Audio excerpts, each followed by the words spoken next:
The news প্লাছৰ দৰ্শকসকলক উৰুকাৰ হিয়াবৰ শুভেচ্ছা জ্ঞাপন কৰিছো আৰু আজি যিহেতু উৰুকাৰ সমগ্ৰ ৰাজ্য উৰুকাৰ নিশা এসাঁজ তৃপ্তিৰে খাবলৈ ইতিমধ্যে দেখিবলৈ পোৱা গৈছে ৰাজ্যৰ ইমূৰৰ পৰা সিমূৰলৈ যিসমূহ বজাৰসমূহত কিন্তু ভিৰ কৰা পৰিলক্ষিত হৈছে।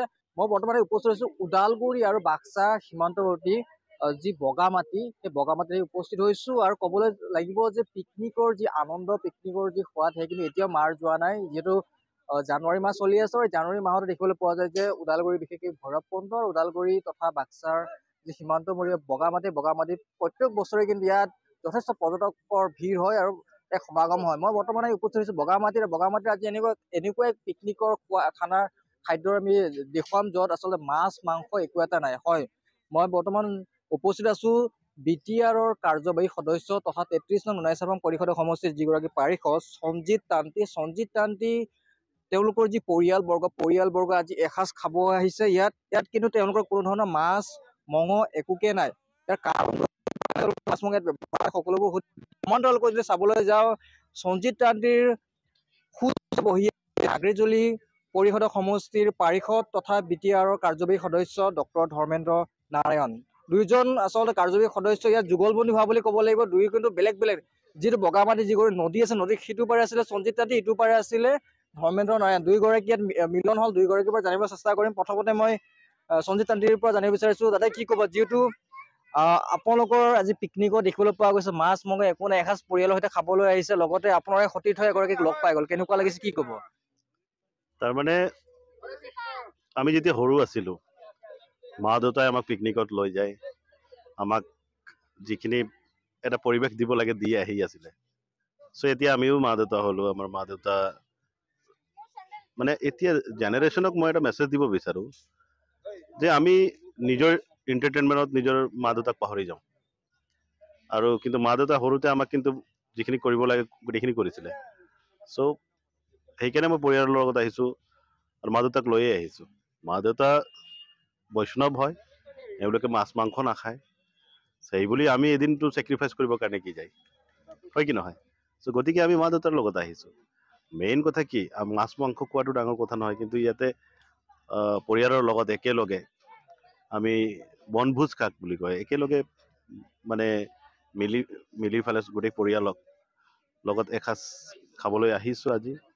আৰু ইয়াৰ জৰিয়তে মই সেই নৱপ্ৰজন্মক সেইটোও কওঁ যে যিকোনো ক্ষেত্ৰত মা দেউতাক এৰিব নালাগে। আমি বহুত এনেকা হয় আমি এণ্টাৰটেইনমেণ্ট কৰোঁ ক'ৰবাত যাওঁ ফুৰিব যাওঁ আমি কিছু ক্ষেত্ৰত মা দেউতাক মানে বহুত মানে নেগলেক্ট কৰি দিওঁ। ঘৰত তেখেতসকল থাকি যায় বা তোমালোকে ঘৰত থাকা আমি যাওঁ। তো তেতিয়া বহুত দুখ পায় যে সৰুতেতো ইহঁতক আমি লৈ গৈ আছিলো। এতিয়াতো মানে নকলেও মা দেউতাৰ মনত এটা দুখ থাকে। চ' আমি পিকনিক আহিছো মা দেউতাক লৈ আহিছো সকলোকে লৈ আহিছো। সেইটোৱে বিচাৰো মই। যিহেতু বছৰৰ এটা দিন এনেদৰে পৰিয়ালৰ সৈতে এসাঁজ খোৱা তাতো ঘৰত নহয় ঘৰৰ পৰা বাহিৰত পৰিয়ালৰ সৈতে অনুভৱটো যথেষ্ট সুকীয়া হয়। কওকচোন এই বিষয়ে কি ক'ব? যিটো দেখিবলৈ পোৱা যায় যে কিছুমান ল'ৰা ছোৱালীয়ে নিজৰ পিতৃ মাতৃক যথেষ্ট অৱহেলা কৰা তেনেকৈ পৰিলক্ষিত হয় বা বৃদ্ধাশ্ৰমত তেওঁলোক থৈ আহে এই ক্ষেত্ৰত কি ক'ব? সেইটোৱে আজি মোৰ যি ল'ৰা ছোৱালী সকলোকে মই লৈ আহিছো এইসকলে শিকক যে আমি পৰিয়াল কাকো এৰা নাই আজি গোটেইখিনি। আৰু আমাৰ ন' ডাউট আমাৰ এটা ব্যস্ততা থাকে আজি বহুত কামখিনি এৰি অহা হৈছে তথাপিও ফেমিলিৰ কাৰণে এটা দিন আমিও ৰাখিছো আৰু এইটো কৰিবই লাগিব। আমি হ'ব পাৰে আমি প্ৰতিনিধি হয় লগতে পৰিয়ালৰো এজন ডাঙৰ ল'ৰা মই হয়, তো সেইখিনিও আমাৰ দায়িত্ব আছে কৰি দিয়াটো ফেমিলিৰ কাৰণে। গতিকে এটা সুবিধাও পাই গলো আজি ছুটিও আছে স্কুল সেইকাৰণে গোটেইখিনি আহি গলো। আকৌ গৈ পেলাই ইয়াৰ পিছত সমষ্টিত গৈ পেলাই আকৌ উৰুকাৰ কাৰণে আমি যি প্ৰিপাৰেশ্যন আছে সেইটো কৰিম। গতিকে সকলো বস্তু এনেকে মানি গৈ থাকিম আৰু পৰম্পৰাটো আমি। আৰু ল'ৰা ছোৱালী আহিছে ল'ৰা ছোৱালীও ইয়াৰ পৰা শিকিব। তেখেতসকলে চাই আছে যে আমি কেনেকা এটা পিকনিক খাইছো যদিও ইয়াতে দেউতা ভোক লগাই আছে আপোনালোকে চাই আছে। চ' এইটো এটা মই বিচাৰিছো মোৰ নেক্সট জেনেৰেশ্যনো এইটো কণ্টিনিউ কৰক, সেইটো শিকক, এইটো নিজে ৰাখক মানে সেইটো। ধৰ্মেন্দ্ৰ দাদা আপোনাৰ পৰা জানিব বিচাৰিছো যিহেতু আপোনাৰ সতীৰ্থ লগ পালে ইয়াতে আহি কিনে আপোনাৰ পিকনিকৰ কেনেকুৱা এইবাৰ কি আয়োজন কৰিছে বা আপোনাৰ খানা কেনেধৰণৰ চলিছে? মইতো এজ এ টুৰিজিম মিনিষ্টাৰ হিচাপে EM হিচাপে মই আহিছিলোঁ। মই একচুৱেলি পিকনিক খাব অহা নাছিলোঁ, কিন্তু মই আহোঁতে আৰু ভূটানৰ আপোনাৰ সিটো পাৰ্টৰ যি আমাৰ গেষ্ট আপোনাৰ OC তেওঁলোকৰ আমাৰ চানুজংখৰৰ OC আৰু তেনেকুৱা আৰু এজন লেফটেনেণ্ট আহিছে। তো তেওঁলোককে মই আদৰি আনিবৰ কাৰণে ইয়াতে নদীৰ কাষত ৰৈ থাকোঁতে দাদাক দেখা পালোঁ। দাদাক দেখা পাই ইয়াতে আহিলোঁ। মই যাতে পৰ্যটক মানে কিমান আহিছে কিমান অহা নাই এইটো চাবহে আহিছিলোঁ। যিহেতু বগামাটি গোটেই অসমৰ ভিতৰত সকলোতকৈ জনপ্ৰিয় বনভোজস্থলী। তো ইয়াতে মানুহবোৰ কেনেকুৱাকৈ ডিচিপ্লিনখিনি মেইনটেইন কৰি চলি আছে নাই মই চাবহে চেকে কৰিব আহিছিলোঁ চব ঠিক ঠাক আছে নে নাই। তো দেখা পালোঁ খুব ধুনীয়া। তাৰে মাজত সকলোৱে পিকনিক খাবলৈ গ'লে আমিষে খাব লাগিব, মদ মাংস খাব লাগিব সেনেকুৱা বুলি একো কথা নাই। এইটো আপোনালোকে দেখাই পাইছে। তো এইটো খুব এটা ধুনীয়া মেছেজ যায় আমাৰ নেক্সট প্ৰজন্মত নিজৰ মা দেউতাক লৈ কিনে যে সঞ্জিত দাই মোৰ খুব ভাল লাগিছে। তো সকলো ফেমিলি তেনেকুৱা যদি যেতিয়া আহে ভাল লাগিব। তো আৰু বগামাটিৰ কেনেকুৱাকৈ আমি ধুনীয়া কৰিব পাৰোঁ তাৰ কাৰণে আমি চেষ্টা কৰি আছোঁ। এটা পাৰ্টটো তেখেতৰ পৰে, এটা পাৰ্টটো মোৰ পৰে। তো আমি দুয়ো মিলি আমাৰ BTC চৰকাৰৰ নেতৃত্বত আমি ধুনীয়াকৈ কাম কৰি আছোঁ। তো মই ভাবোঁ বগামাটি আৰু ফেমাছ হওক আৰু বিদেশৰ পৰা পৰ্যটকো আহক। যিটো BTRৰ পৰ্যটন কাৰ্যবাহী সদস্য এগৰাকী হিচাপে আপুনি বগামাটি বনভোজস্থলীটি আৰু কিমান উন্নয়ন হ'ব লগা আছে বুলি ভাবে বা হ'ব আপোনালোকৰ চৰকাৰৰ সময়ছোৱাত? হয়, এতিয়া আমি ইতিমধ্যে BTR একৰ্ডৰ জৰিয়তে যিখিনি আমাৰ সিদ্ধান্ত আছিলে তাৰে আমাৰ টুৰিজিম ডিপাৰ্টমেণ্টত যিখিনি ধন ৰাখি আমি চেণ্ট্ৰেল গভৰ্ণমেণ্টৰ পাব লগা আছিলে তাৰে ভিতৰত বগামাটি ডেভেলপমেণ্ট কৰিবৰ কাৰণে আমাৰ মোৰ দেন 40 crore আমাৰ ইনভেষ্টমেণ্ট হ'বলৈ গৈ আছে।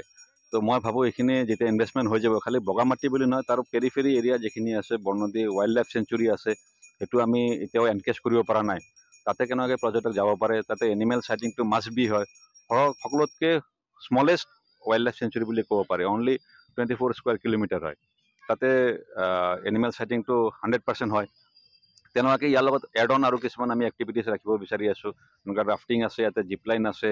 আৰু বাৰিষাৰ সময়ত মই এতিয়া ভূটান পাৰ্টৰ লগত কথা পাতি আছিলোঁ যে বাৰিষাৰ সময়ত যেতিয়া আমাৰ ৰাফটিংটো স্পীডটো পানীৰ বাঢ়ে তেতিয়া if you can start from Bhutan ভাংটাৰ যিটো বুলি কয় ইয়াৰ পৰা প্ৰায় 2 কিলোমিটাৰ ওপৰত ভূটানৰ পৰা যদি আমি ৰাফটিংটো আৰম্ভ কৰিব পাৰোঁ তেতিয়াহ'লে বিভিন্ন ধৰণৰ পৰ্যটকসকল বিভিন্ন সময়ত আমি ইয়াতে পাবলৈ সক্ষম হ'ম। নিশ্চয় ক'ব লাগিব যে BTRৰ যিসমূহ পৰ্যটনস্থলী আছে, যিসমূহ বনভোজস্থলী আছে সেইসমূহ উন্নয়ন হ'ব BTR একৰ্ডৰ মতে। সেই কথা নিশ্চয়কৈ আশ্বাস প্ৰদান কৰিছে যিগৰাকী পৰ্যটন বিভাগৰ যিগৰাকী কাৰ্যবাহী সদস্য ধৰ্মেন নাৰায়ণে। মই প্ৰথমতে দেখুৱাম এটা দৃশ্য যে খোৱাৰ প্ৰথম অৱস্থাত আচলতে ভোগ দিয়া হৈছে আৰু তেওঁলোকৰ ধৰ্ম ৰীতি নীতিৰে আচলতে এইদৰে ভোগ দিয়া হৈছে আৰু দেখিবলৈ পোৱা গৈছে সতীৰ্থ চুৰেণ দীঘালে সমগ্ৰ দৃশ্য দেখুৱাইছে যে এক বিপৰীত ছবি আচলতে আমি দেখিবলৈ পাইছোঁ যে বনভোজস্থলীসমূহত আচলতে মাছ মাংস ক'ৰবাত হয়তো সুৰাৰো এক পাৰ্টি চলে, কিন্তু ইয়াত সম্পূৰ্ণ পৃথক। ইয়াত দেখিবলৈ পোৱাইছে যে আচলতে খোৱাৰ আগতে ভোগ দিয়া হৈছে আৰু ভোগ দিয়াৰ পিছতহে আচলতে তেওঁলোকে সেই খাদ্য গ্ৰহণ কৰিব। এই খাদ্যত কোনো মাছ মঙহ একোকে নাই, না আছে পিঁয়াজ, না পাব নহৰু, কোনো ধৰণৰ তেনেকৈ একো নাপাব। কিন্তু এই খাদ্য আচলতে নিজে খোৱাৰ আগতে এবাৰ যে ভোগ দিছে সেয়া কিন্তু এক অন্য দৃশ্য, এক সম্পূৰ্ণ বিপৰীত অন্য যিসকল বনভোজ খাবলৈ আহে সেইসকলৰ এক অন্য দৃশ্য।